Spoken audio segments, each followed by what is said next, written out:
Le livre du jour, c'est Origami de Gilles Beaujean, paru chez Publisher.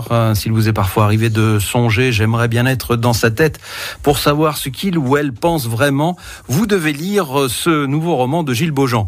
Gaspard Blanc, héros bien malgré lui de cette aventure extraordinaire, va pouvoir en juger. Le TGV Montpellier-Paris déraille, à bord un seul rescapé éjecté du train, qui est donc ce Gaspard Blanc, plongé dans un coma profond. Il aimait les forêts de Lozère et croyait en l'amour éternel, sentir le papier glisser entre ses doigts. Voilà ce qui lui faisait du bien, mais ça, c'était bien avant l'accident. Ingénieur discret, il avait tracé le sillon d'une vie provinciale paisible dans laquelle chacun des personnages paraissait être à sa place, mais ça, c'était avant. Par un coup du sort, son esprit est projeté dans la tête de ses compagnons de vie. Ainsi, spectateur impuissant, il revit les grands événements de son existence, de leur point de vue. Complaisance et mensonges lui apparaissent sous le jour le plus cru. Ne serait-il qu'un simple pion au beau milieu de cette mise en scène? Là, il a question. Bonjour Gilles Beaujean.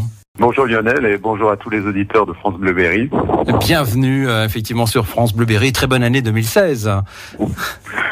Merci beaucoup et je vous souhaite toujours beaucoup plus d'auditeurs, mais je sais que la machine est bien en place et bien lancée à France Bleu pour l'ensemble des stations. Absolument. Alors votre voix est familière aux auditeurs de France Bleu, mais aussi de France Inter et RTL. Au micro comme avec la plume, vous aimez raconter des histoires à la source de votre inspiration, des faits anodins qui pour la plupart d'entre nous passeraient totalement inaperçus. Vous les retenez, les faites germer et en tirer la matière à des histoires fantastiques, et c'est le cas pour Origami, qui est un roman qui flirte par moments avec le surnaturel. Alors comment est née l'idée de ce roman, Gilles ? Vous savez, moi, il y a deux choses qui me passionnent vraiment dans la vie, c'est la nature humaine et les voyages. Donc tout naturellement, j'avais envie de permettre au lecteur d'effectuer un voyage au cœur de la nature humaine. Donc il a fallu après construire une histoire qui n'était pas un alibi et qui était suffisamment crédible pour pouvoir travailler là-dessus. Donc vous l'avez dit, c'est l'histoire d'un homme apparemment banal, amoureux de la nature, un ingénieur des eaux et forêts de l'ONF, qui se retrouve miraculé dans une catastrophe ferroviaire et qui, par le biais justement de l'état comateux, vous savez que les gens qui se trouvent malheureusement dans le coma vivent parfois des choses qui sont assez indescriptibles, et c'est ce qui va se passer. Là, c'est un livre en deux parties. La première partie, on fait connaissance avec la vie de cet homme dont on ne sait rien, donc on remonte dans le passé pour savoir qui il est et comment il a pu se retrouver à cet endroit-là. Et dans la deuxième partie, effectivement, c'est là où j'ai voulu raconter le phénomène intrusif, puisqu'on se demande toujours comment on réagirait si on était à la place des autres. Est-ce qu'on vivrait de la même manière leurs émotions, leurs malheurs, leur bonheur, etc. Donc ce Gaspard Blanc va se retrouver au cœur de son entourage, de sa femme, de sa fille, de son patron, de ses amis et de ceux qui n'envisageaient pas être des ennemis. Mais bon, vous en doutez bien, il y a quelques rebondissements et quelques surprises. Ça veut dire que vous faites partie de ces gens qui se posent souvent des questions. Comment vos amis, vos proches vous reçoivent, vous sentent? Est-ce qu'ils pensent de vous? Tout le temps, et je pense que ceux qui prétendraient le contraire, c'est des usurpateurs, parce qu'on se pose beaucoup de questions sur l'image qu'on renvoie, sur qui sont les autres, comment on est perçu, comment nous-mêmes on les perçoit. Vous savez, les gens se disent toujours dans la vie, si t'étais à ma place, mets-toi 2 minutes à ma place. Alors souvent on entend les couples en période de dispute se dire des choses comme ça, mais je crois que c'est vraiment très très important pour avancer en tant qu'être humain, se faire accepter par les autres et mieux les comprendre, d'essayer de se projeter à leur place. Voilà, et c'est aussi le sens de ce livre, parce que je crois que la nature humaine ferait des grands pas en avant si chacun essayait de se mettre à la place de l'autre. Alors pourquoi Origami? Pourquoi ce titre? Alors, je rassure tout le monde, c'est pas du tout un guide sur le bricolage. Oui, on peut penser à ça. En fait, si vous voulez, le personnage Gaspard Blanc est un faux calme qui, depuis sa plus tendre enfance, est passionné par tout ce qui découle du bois, puisqu'il travaille dans un milieu et il vit dans un milieu naturel, en Lozère, entouré de forêts, de flore, de faune, etc.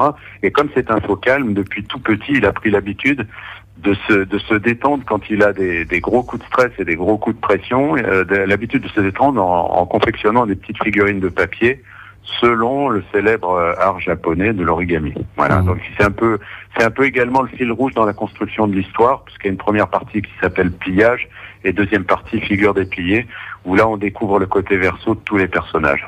Alors, ce magnifique roman flirte avec l'irréel, pour mieux réfléchir à l'envers de notre décor. Savoir ou ignorer, voilà une question qui fait écho avec une célèbre interrogation et qui résume le dilemme de chaque être humain. Alors, savoir ou ignorer, Gilles ? S'il s'agit de savoir qui sont vraiment nos proches, ceux que l'on apprécie, les amis, les amours, etc., je pense que si de but en blanc on découvrait la finalité de tout ça et la vraie nature humaine de tout un chacun, ça romprait un peu le charme de la vie, parce qu'il y a aussi ce doute permanent. Vous savez, quand on rencontre quelqu'un dans les histoires amoureuses, au début, on se donne sans compter, mais on est un petit peu quand même sur la défensive. On se dit, est-ce que cette personne-là que je ne connais pas est conforme à ce que mon imaginaire me renvoie ? Donc, ça fait partie aussi du charme de la vie. Il faut l'accepter jusqu'à un certain point. Mais c'est bien aussi, sans être misanthrope, d'être quand même observateur des uns et des autres pour savoir à qui on peut donner sa confiance. Ça, c'est très important, à mon sens. Ouais, tout à fait. Alors, c'est un livre qui est paru sous deux formats, en numérique et puis en format papier. Ça, c'est quelque chose que vous souhaitiez ? Alors oui, parce que je crois qu'aujourd'hui, il y a quelque chose et un mouvement inéluctable dans l'édition, dans l'industrie du livre. Aux États-Unis, pour vous donner un exemple, on est aujourd'hui à 30% environ du marché du livre sur tablette, en version numérique. En France, on en est à 3-4%. Ouais. Donc il y a quelque chose d'inexorable là-dedans, mais c'est vrai que en France, on est à raison des grands romantiques, on aime bien le son du papier, l'odeur du papier.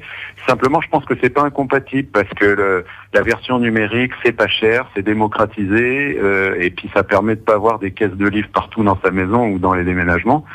Et puis le papier, pour les puristes et les amoureux, c'est important que ça existe encore. Donc le fait qu'effectivement on puisse à la fois le télécharger sur toutes les plateformes en 3 clics et puis se le commander avec la bonne vieille version papier quand on aime ça, moi ça me fait plaisir, puisque tout le monde y trouve son compte finalement. Ouais.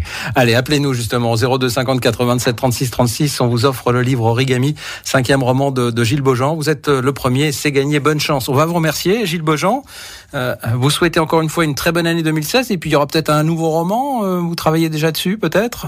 Oui, écoutez, comme actuellement je vous parle de l'île de la Réunion, avant de retourner définitivement en métropole, je travaille sur une grande figure politique de la Réunion. C'est un livre qui n'a rien à voir, donc j'en dis pas plus pour l'instant, mais voilà, je pense qu'on en parlera le moment venu. Et puis un autre projet pour la métropole aussi, donc j'espère que ce sera l'occasion de discuter un jour à nouveau ensemble. Eh ben, très bientôt, donc sur France Bleu Berry, il n'y a pas de souci. Merci Gilles. Merci beaucoup. Au revoir. Au revoir. Retrouvez-nous sur le net, francebleu.fr. Bonjour Marilyn. Bonjour. Bonne année Marilyn. Merci, vous de même, à toute l'équipe. Vous avez été très rapide oui. Pour ce livre, donc Origami de Gilles Beaujean. C'est vrai que ça nous interpelle quelque part. Oui.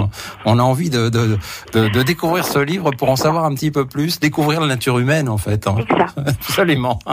Mais écoutez, bravo à vous. Merci. En tout cas, vous repartez avec ce livre. Alors je ne sais pas trop si ce sera la version numérique ou la version papier. Affaire à suivre, mais les deux vous intéressent, Marilyn. Okay. Ça marche. Merci à vous. On vous embrasse. Au revoir. France Bleu Berry. On est bien ensemble.